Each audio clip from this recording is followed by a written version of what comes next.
Late in Darren Aronofsky's Mother, Jennifer Lawrence's character has finally recognized her husband's untamed narcissism. Javier Bardem is him, a poet who stands in for the divine in this repurposing of biblical characters and narratives. Please. Please make me go. Mother's plea, Mother Nature's plea, is that she and her baby be left alone by the hordes of fans, the religious masses, who've brought gifts to her door but also so flagrantly abused their welcome. But it seems the creator-poet just doesn't care. He will pay any cost for their adulation. We swiftly move from Annunciation and Incarnation to Adoration and Baptism, and even more stunningly, through Crucifixion and Resurrection to Eucharist. Is this heresy or revelation? Or, as I will argue, heterodox prophecy for the Anthropocene?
He's not dead.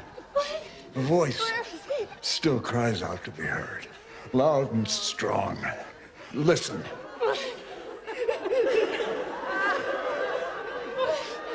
Can you hear that?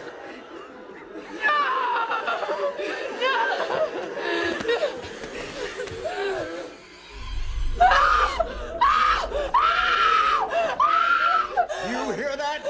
That's the sound of life. The sound of humanity! His cry of love! His love for you!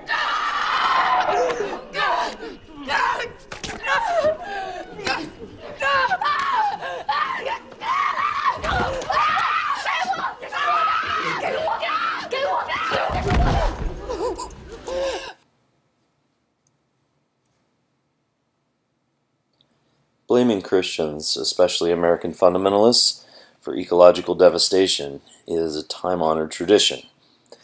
While entirely justifiable, though, these confrontations are also insufficient. In fact, they sometimes prove counterproductive. This talk begins by illuminating a more complex relationship between U.S. evangelicals in particular and climate change action and denialism, then asks how that messy inconsistency might inform responses to Mother. Drawing on Lynn White Jr.'s famous, but often oversimplified, 1967 rebuke of Christian anthropocentrism, I take Aronofsky's film as demonstrating the inadequacy of either treating our culture's oldest and most influential stories as fixed in their significance, or dismissing them as inherently retrograde. Instead, it offers a powerful testimony to how badly we all, pious and impious alike, need fresh imaginative resources for reconsidering our place in a suffering global ecology.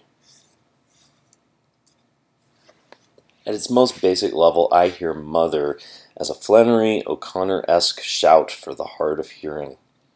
Just as O'Connor insisted that the grotesque was indispensable for awakening the nearly deaf in her mid-20th century Protestant South, Aronofsky uses dystopian eco-horror to challenge a slumbering Christian America in the 21st century. Why is this necessary? That could be its own book. But if we were live, I could summarize by asking non-Christians in the audience what they most quickly associated with Christian responses to climate change. I would wager the answers would include some reference to Senator James Inhofe's buffoonery, for instance. So it's very, very cold out, very unseasonal. So Mr. President, catch this. Perhaps a note of the worship of global capitalism and the fossil fuel industry. Perhaps an awareness of the scare tactics of right-wing think tanks.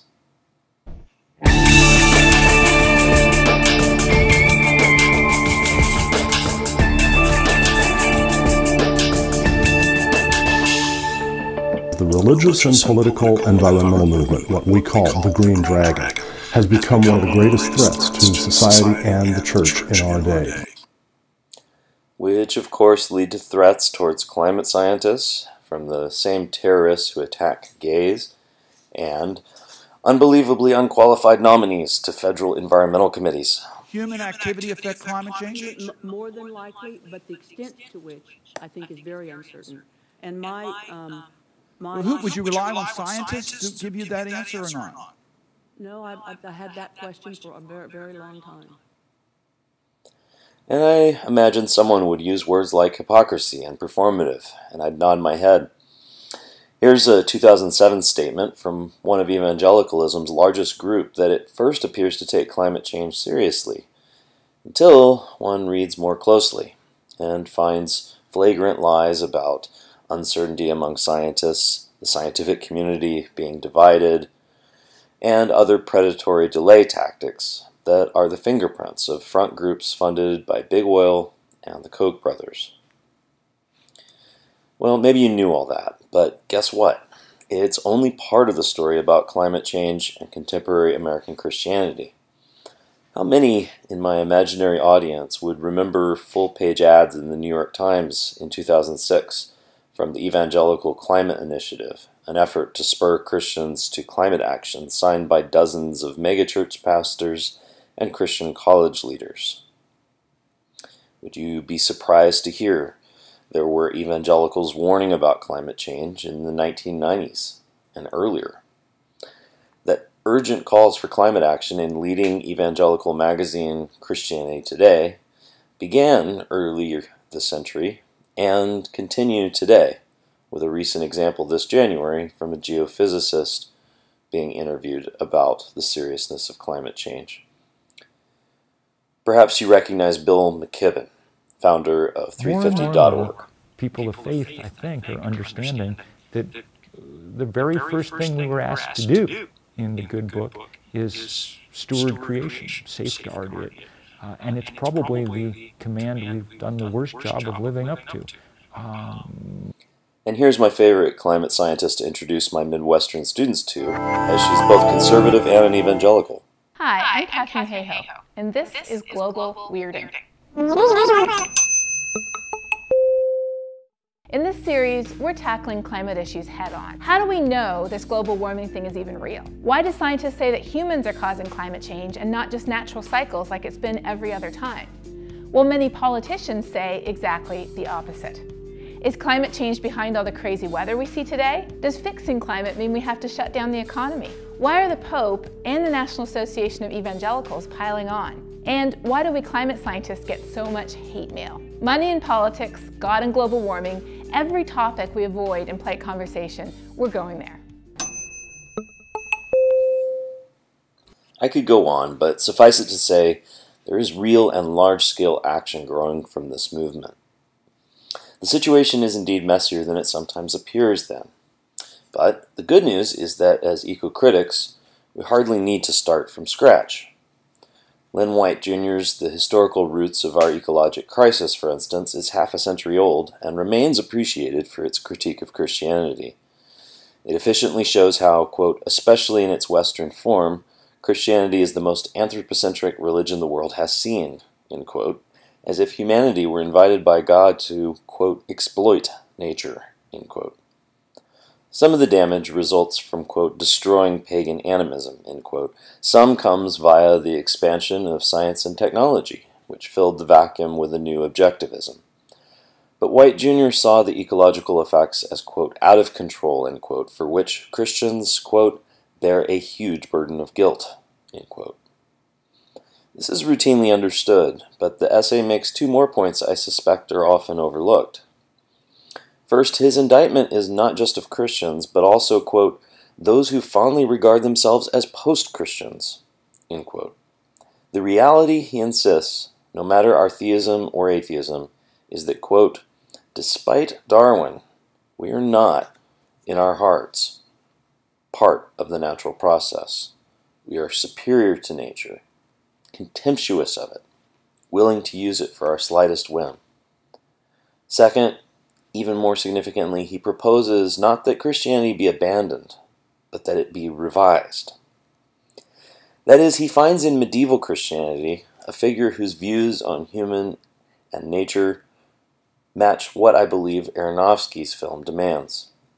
This Italian friar's ideas, quote, rested on a unique sort of panpsychism of all things animate and inanimate, designed for the glorification of then transcendent Creator who, in the ultimate gesture of cosmic humility, assumed flesh, lay helpless in a manger and hung dying on a scaffold, end quote.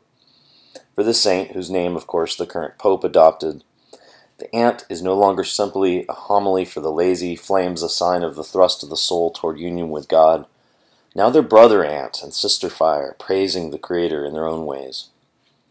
Christians might prefer the term panentheism to pantheism or panpsychism, but White Jr. highlighted St. Francis's animal soul because he was convinced that, quote, we shall continue to have a worsening ecologic crisis until we reject the Christian axiom that nature has no reason for existence save to serve man. Crucially, he emphasized, since the roots of our trouble are so largely religious, the remedy must also be essentially religious, whether we call it that or not. So in that spirit, let's return to Aronofsky's film not for its shock value, but its capacity to spark self-examination.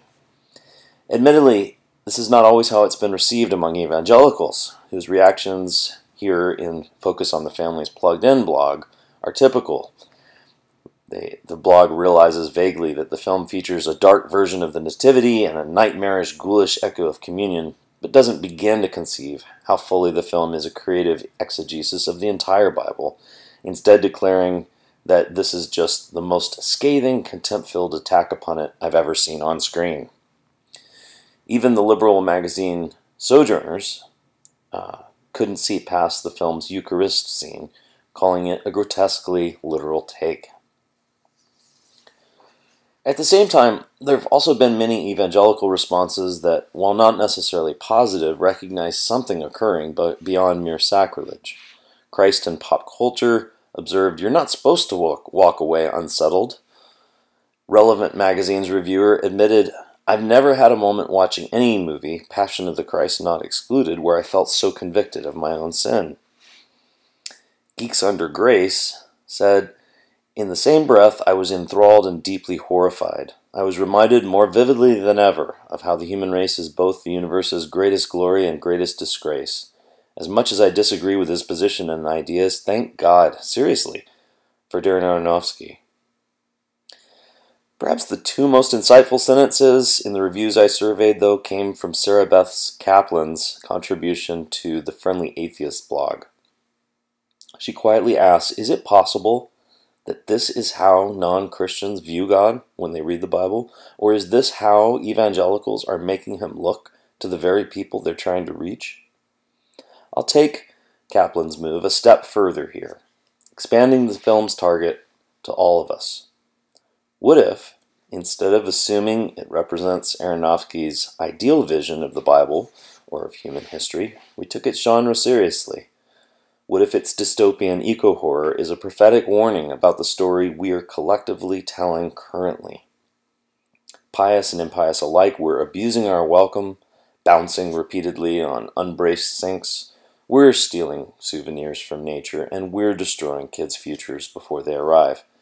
Put another way, my reading is that in order to address the pressing global threat of anthropogenic climate change, Mother invites us to set aside the question of whether we identify as Christians, atheists, or otherwise, and ask whether we can acknowledge that the story fits, that what the Bible calls sin applies to our species' ecological behavior all too clearly. For those who place special stock in Scripture, the film is a call to trade literalism and dogmatism for genuine love of neighbor, a dynamic love that confronts the exploitation that climate change exacerbates. The film is not prescriptive, then, not an actual proposal for how we should see the world, human history, or God. Instead, like such neglected biblical texts as Amos, Hosea, Isaiah, and Micah, it utilizes vivid imagery. In O'Connor's terms, it shouts in order to describe what we are doing. It is an attempt at redirection. If it still seems surprising that I would suggest the film links rather than separates so-called, quote, believers and unbelievers, I'm going to conclude with a final text here, a poem that was distributed to journalists at the previews of Mother, at Aronofsky's explicit request. An adaptation of the Lord's Prayer by Rebecca Solnit. It reads as follows. Our Mother, who art underfoot, hallowed be thy names. Thy seasons come, thy will be done, within us as around us. Thank you for our daily bread, our water, our air, and our lives, and so much beauty. Lead us not into selfish craving and the destructions that are the hungers of the glutted, but deliver us from wanton consumption of thy vast but finite bounty. For thine is the only sphere of life we know, and the power and the glory forever and ever. Amen. No doubt for some Christians, this text merely seems offensive.